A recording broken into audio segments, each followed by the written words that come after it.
Alhamdulillahi Rabbil Alamin, wassalatu wassalamu ala khayri khalqillahi ajma'in, nabiyina Muhammadin wa ala alihi wa sahbihi wa man salaka tariqahum wa iqtada bihadihim ila yawmiddin. E falenderojmë Allahun e lartësuar për të gjitha mirësitë dhe begatit me të cilat na furnizon dhe dërgojmë salavat dhe selame mbi të dërguarin e tij të fundit, krijesën e tij më të dalluar Muhammedin alayhi salatu wassalam, mbi familjen e tij të ndershme, mbi shokët e tij fisnik dhe mbi gjithë ata që e pasojnë rrugën e tyre deri në ditën e gjykimit. Vëllezër të ndershëm, Allahu e zgjodhi Muhammedin alayhi salatu wassalam që të jetë i dërguari i fundit. Dhe diturinë të cilët ja dërgoi atij, ja dërgoi nëpërmjet Xhibrilit alayhi salam. Xhibrili vinte, takohej me të, ja lexonte Kur'anin, ja mësonte diturinë. Pastaj këtë dituri Muhamedi alayhi salam ua transmetonte shokëve të tij. Sahabët e tij, të cilët ishin njerëzit më të dalluar pas pejgamberëve, rinin afër tij, e shikonin, uleshin në mexhlisin e tij dhe e dëgjonin ligjëratën të cilën ai kishte për ta dhënë dhe i transmetonin hadithet të cilat i mësonin prej tij. Dhe kështu përhapej dija islame. Pra, i mësonin gjërat, e mësonin Kur'anin përmendsh, i mësonin hadithet dhe e transmetonin tek të tjerët dhe tek gjeneratat e ardhshme. Pastaj të gjitha këto po ashtu ishin edhe në formë të shkruar, e shkruanin Kur'anin, po ashtu edhe hadithet, shumë prej sahabëve të tij i kanë shkruar edhe hadithet e tij e kështu me radhë. Dhe dituria vazhdonte të transmetohej brez pas brezi në këtë formë, në formë të shkruar dhe në formë direkte prej atyre të cilët e kishin dijen dhe e kishin marrë dijen. Dhe të gjithë ata të cilët e merrnin dijen prej Muhamedit alayhis salam, prej sahabëve, pastaj prej sahabëve tabiinët, pastaj prej tabiinëve etba'u tabiinët e kështu me radhë, të gjitha ata quheshin dietar. Dhe cilësi e dietarëve ishte se kishin edhe literaturë të shkruar, mirë po ashtu kishin edhe mësues, dhe mësuesit kishin nxënësit e vet, prej të cilëve e mësonin dhe gjithësisht tek të cilët e transmetonin diturinë e tyre. Dhe ai më i moshuari, i cili kishte marrë dijen këtë formë në një kohë të gjatë, quhej dietar. Këta më të rinjt, të cilët merrin mësim prej këtij dietari një kohë të caktuar, gjatë shkurt, quheshin talebe apo kërkues të diturisë. Dhe dituria përhapej dhe transmetohej në këtë formë. Pastaj, pas disa kohrave, kur dituria filloi të paksohet, dietarët po ashtu filluan të paksohen, u shfaq një kategori tjetër e njerëzve të cilët flisnin për fenë e Allahut, të cilët ndoshta nuk ishin edhe aq të udhëzuar në fillimet e tyre, të cilët kishin studiuar shkencat të kësaj bote. Mirë po, pas një kohe, pendohen, kthehen në fenë e Allahut, përmirësohen, e lexojnë Kur'anin dhe vendosin të bëhen më të devotshëm, t'i lënë mëkatet, largohen prej gjërave anti-islame e kështu me radhë.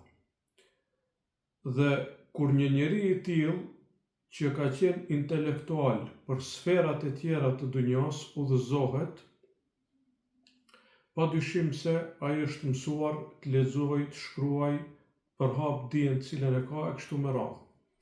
Dhe çka ndodh në këtë rast, ky intelektuali i cili është udhëzuar në fenë e Allahut vendos që të shkruaj diçka për fenë e Allahut, sepse ka atë zellin, atë dëshirën për ta ndihmuar fenë, është udhëzuar, e ka parë kënaqësinë e Islamit, don të gjithë tjerëve t'u ofrojë kështu me radhë. Kjo kategori e njerëzve quhet mendimtar.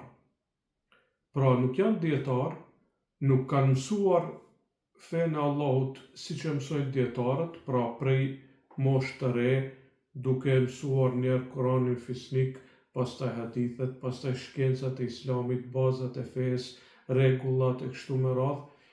Kjo kategori e njerëzve nuk janë si dietarët, po quhen mendimtarët. Në gjuhën arabe ju thujnë mufekkirin, ata të cilët japin mendimet e veta për fenë islame. Dhe deri këtu nuk ka asgjë të keqe.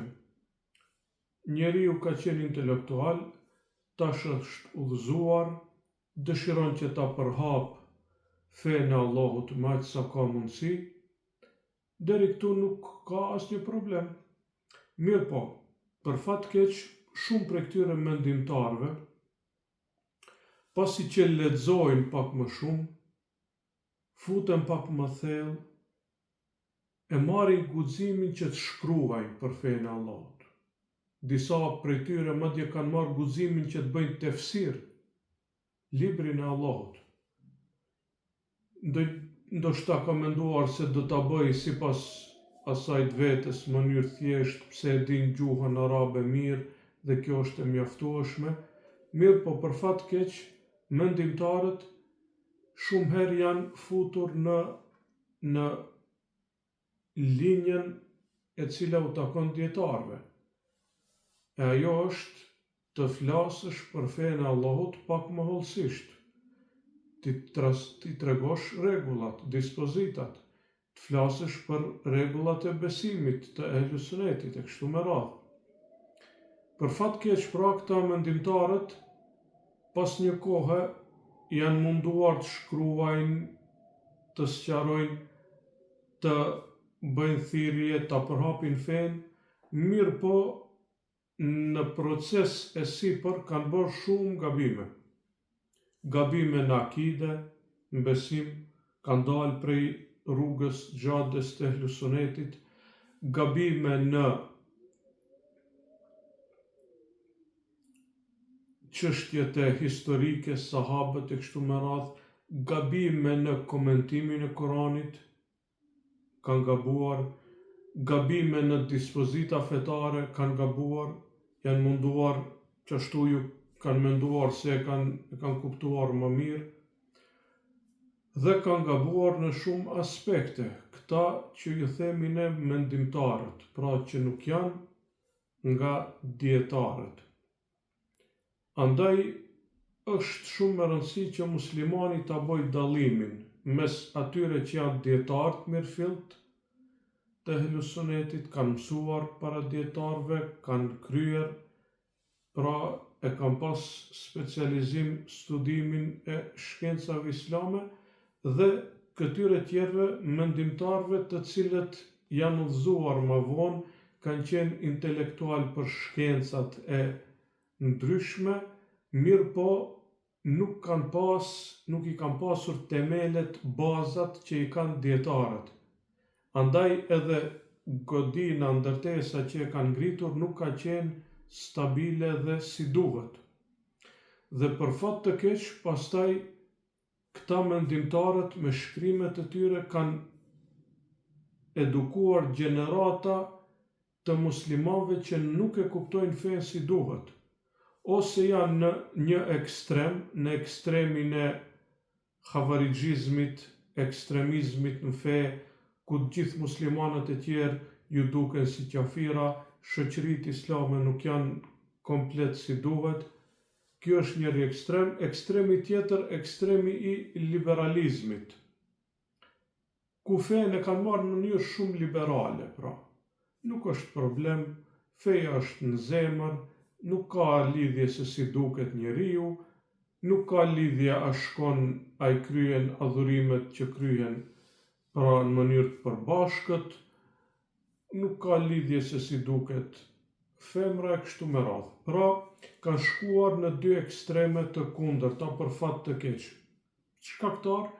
Shkaktari kanë qenë këto mendimtarët, të cilët e vërtet janë intelektual, e vërtet ndoshta edhe kanë sakrifikuar për fenë e Allahut, ndoshta edhe kanë bërë thirrje, kanë përhap fenë e Allahut, mirë po, kanë gabuar në metodologjinë e kuptimit fesë dhe rrjedhimisht pastaj kanë gabuar edhe në metodologjinë e transmetimit të fesë.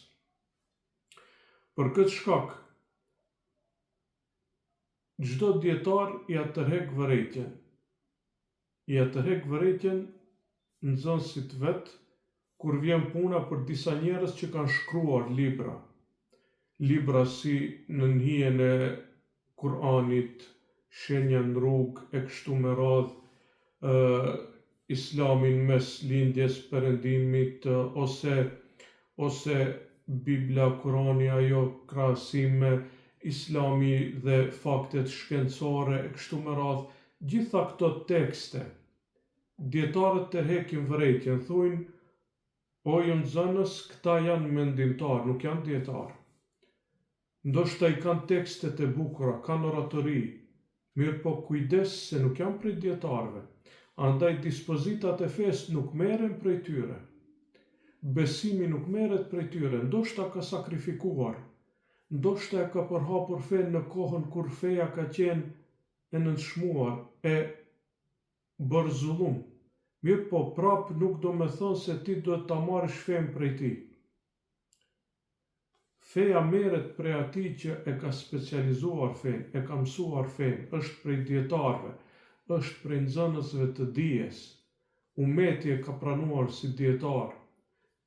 Ehlus Suneti e ka pranuar si dietari e Ehlus Sunetit. Feja merret prej tyre, nuk merret prej mendimtarëve të cilët janë udhëzuar dhe kanë filluar të japin mendime për fenë e Allahut. Edhe nëse janë orator, edhe nëse kanë sakrifikuar për dinin e Allahut, feja nuk merret prej tyre. Dhe edhe kur lexohet vepra e tij, prej atij që është nxënës i dijes, ka imunitetin prej gjërave devijuese, edhe kur lexohet vepra e tij, lexohet si vepër e mendimtarit, si mendim, për të fituar pak kulturë dhe për ta parë se ku ka gabuar që t'ja sqarojnë njerëzve se gabim është kjo. Gabim është kjo. Mos e merrni seriozisht këto vepra, këto gjëra, sepse mund t'ju devijojnë komplet nga feja e Allahut.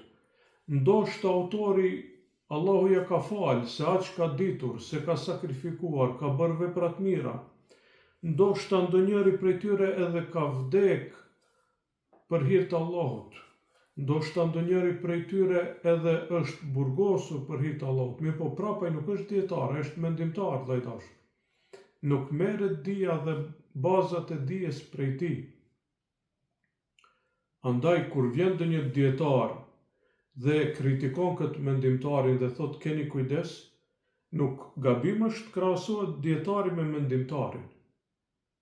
Po marr parasysh a pajtohesh 100% me fjalët e këtij dietarit. Mirë po, përballë mendimtarit, dietari ka përparësi, vëlla, sa ai ka mësuar, ai ka specializuar fenë. Ky tjetri është mendimtar. Ky tjetri ka qenë intelektual, ka pas dëshirë të flakt për fenë, mirë po nuk ka pas bazat e fesë.